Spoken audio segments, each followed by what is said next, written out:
Archetypes are something even people who don't really play fighting games generally have a rough understanding of. Even if you're not well versed enough to know about Shotos, it's likely that you understand the more commonly talked about grappler or zoner. But as surprise to no one, there's a lot more than just free archetypes in fighting games, and in this series, I want to talk about the ones that people ignore, how they're played, why you might play them, and perhaps most valuable to you at home, how to play against them. For this second episode, I want to talk about a much more conceptual fighting style, the one that I'm sure any of you who play fighting games at home has been subjected to, the bully. So, the bully isn't exactly an officially recognised archetype, but don't get me wrong, it definitely exists, and almost every game has one, especially the more martial arts focused, footsies based games, and these characters actually do share a very rough playstyle and many attributes across each other. For starters, and it might sound weird to start here, but a very common archetype across all fighting games is the speed type character. They're for the kind of players who just cannot sit still, they always want to press buttons, and they basically aim to win by winning the war of attrition. If they force you to guess an infinite number of times, eventually you guess wrong and they win. But to counteract this, these characters have really low health, and some people absolutely cannot stand playing a character who breaks like an iPhone on concrete. And that is where the bully comes into play. Because you see, the goal of both the bully and the speed type is to be really annoying. Basically, bullies play the game by making sure that you can't. They rely heavily on long to mid-range tools that are very difficult if not impossible to punish from their optimal range, and they aim to catch you in the start-up of your own moves. Some bully characters take this a step further and don't even care if you're in active frames with the wonderful, ever-perfect answer to all situations that is armour. But this is where the archetype starts to fan out and break down, because there's a ton of different subtypes of bully that excel in all different areas of fighting games. Some have excellent projectiles that can win a projectile war even with dedicated zoners. Some have an anti-zoning projectile as yet another way to say the bully's favourite phrase, no. And some cannot hit anything outside the range of their own fists. So what exactly about the bully is universal, and what makes it an archetype? Simply put, it's the universal desire to say no and ruin people's day by preventing them from playing the game.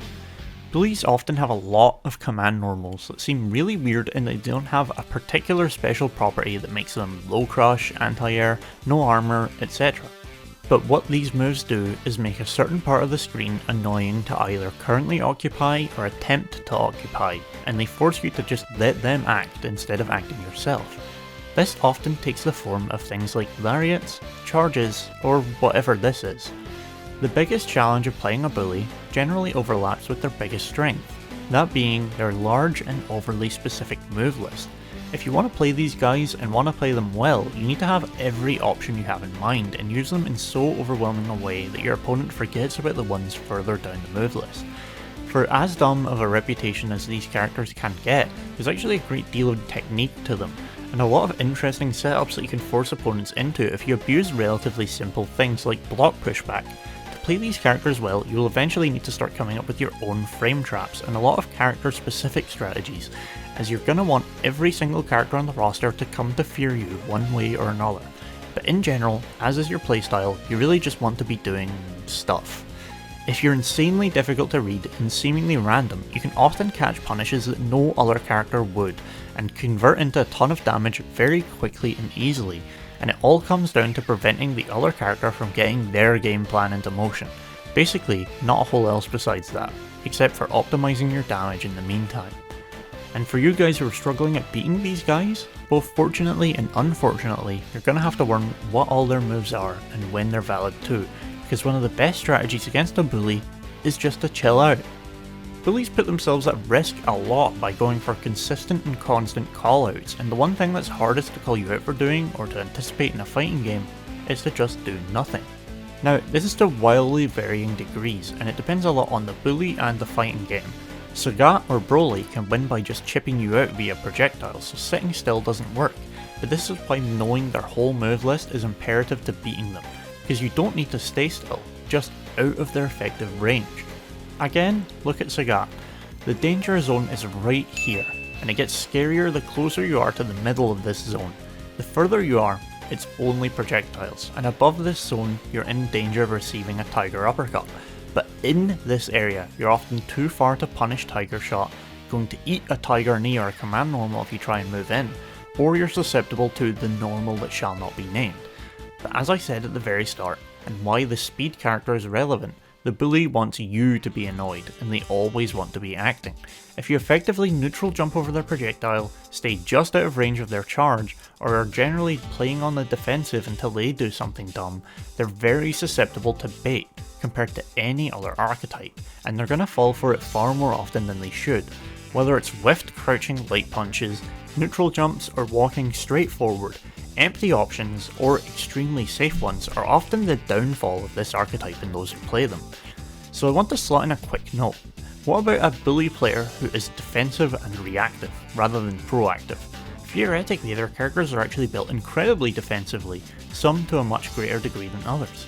So how do we combat a bully who won't fall for bait, or is simply a very overtuned character for their game?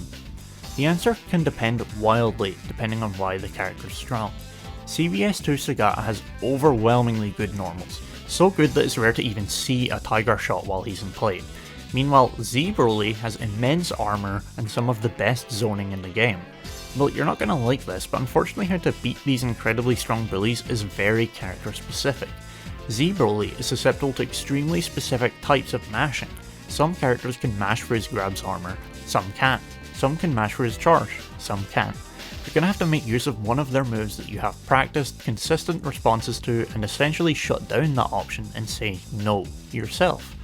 In this footage of Justin Wong, widely known as one of the best defensive players ever, versus UMTH RFKR, Blanca's lightning charge is used to prevent the button that shall not be named from being a relevant part of the game.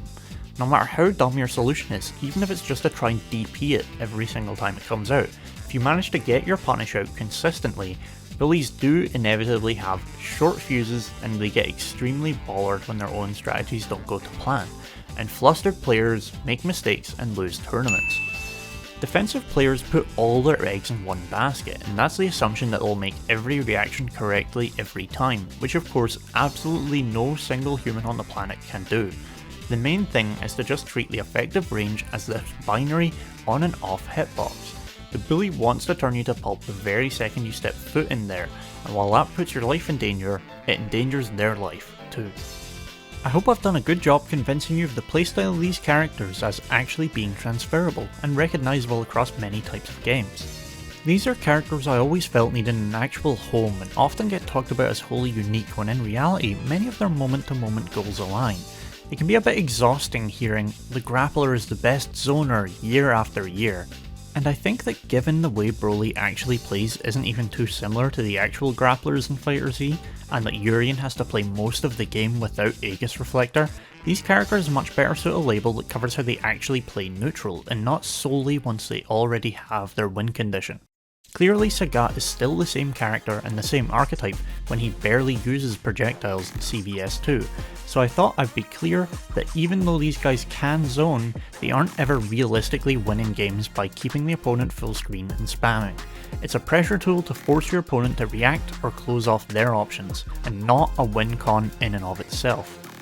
If you haven't seen it, here's a link to my previous video in this series on the mid-ranger archetype in the corner just now.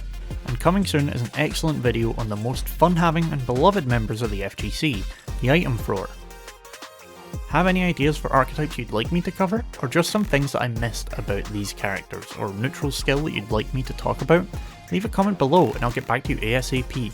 I've been having a lot of fun engaging with you guys on the first video, so I'm looking forward to hearing your thoughts on some archetype that is a lot more spicy than mid-rangers. Whether you want to see an archetype that you're curious about having covered, or you're interested in my future content, liking and subscribing to the channel would still be a huge deal to me, and I really am grateful to each and every one of you who's invested in my content. You can catch me streaming over on Twitch, and you can join my Discord or follow me on Twitter for updates on new videos and hear about streams the moment after they go live. If you're too lazy to hit the bell on either platform, that is. I don't blame you. With that, that's going to be all for this video, and as always, I'll leave you all by saying, stay safe.